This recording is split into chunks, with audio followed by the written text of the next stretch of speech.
सभी के मन में ये प्रश्न आता होगा कि हमारे भगवान कैसे हैं। तो भगवान कैसे हैं, आइए हम इस भागवत के प्रथम श्लोक के माध्यम से जानते हैं। सच्चिदानंद रूपाय विश्वोत्पत्त्यादि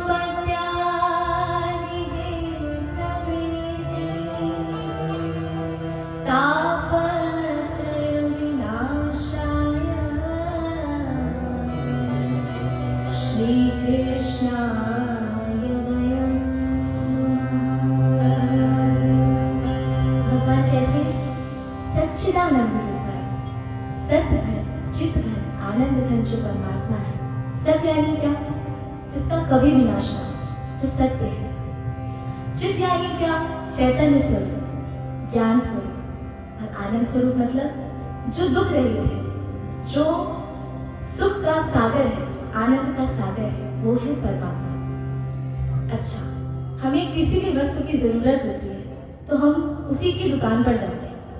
कपड़े की आवश्यकता है तो कपड़े की दुकान पर जाएंगे, अनाज की आवश्यकता है तो पंसारी की दुकान पर जाएंगे।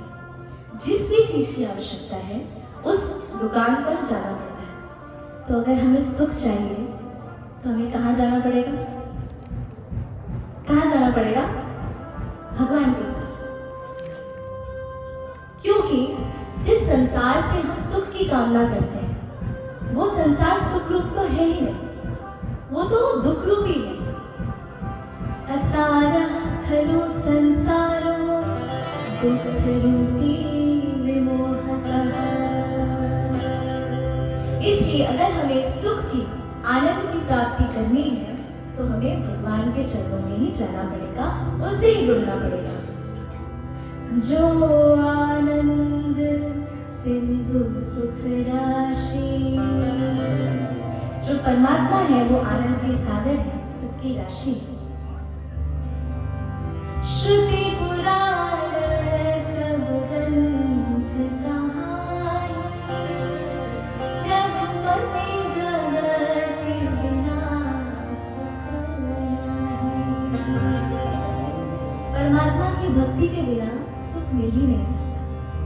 इसीलिए परमात्मा की भक्ति जिसके पास भी होती है, उसके पास कुछ ना होते हुए भी वो व्यक्ति सुखी रहता है। जैसे शबरी जी के पास कुछ नहीं था पर फिर भी वो कितनी सुखी थी। और रावण के पास सब कुछ होते हुए भी वो दुखी था क्योंकि वो असंतुष्ट था। इसीलिए संसार दुख रूपी है। अच्छा, लेकिन हम कहें कि संसार की जो वस्तुएं हैं वो तो हमें बड़ा सुख देती हैं। अच्छा, हम रसगुल्ला जब खाते हैं बड़ा स्वादिष्ट लगता है, बड़ा सुख मिलता है ना?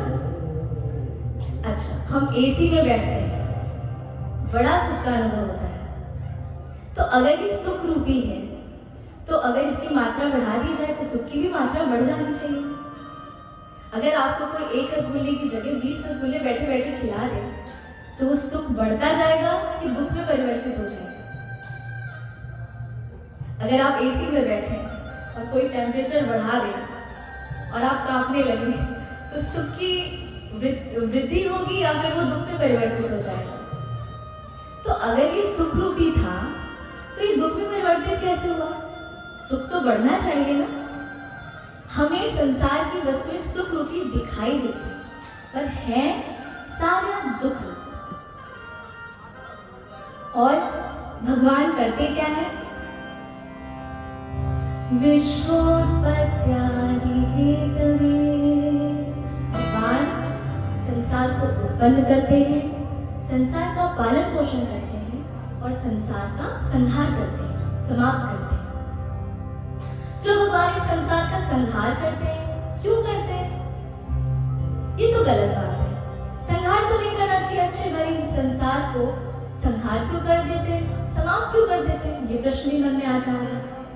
तो भगवान स्वयं कहते हैं कि उनका हर कर्म और जन्म दिव्य, कोई कार्य उनका गलत नहीं है।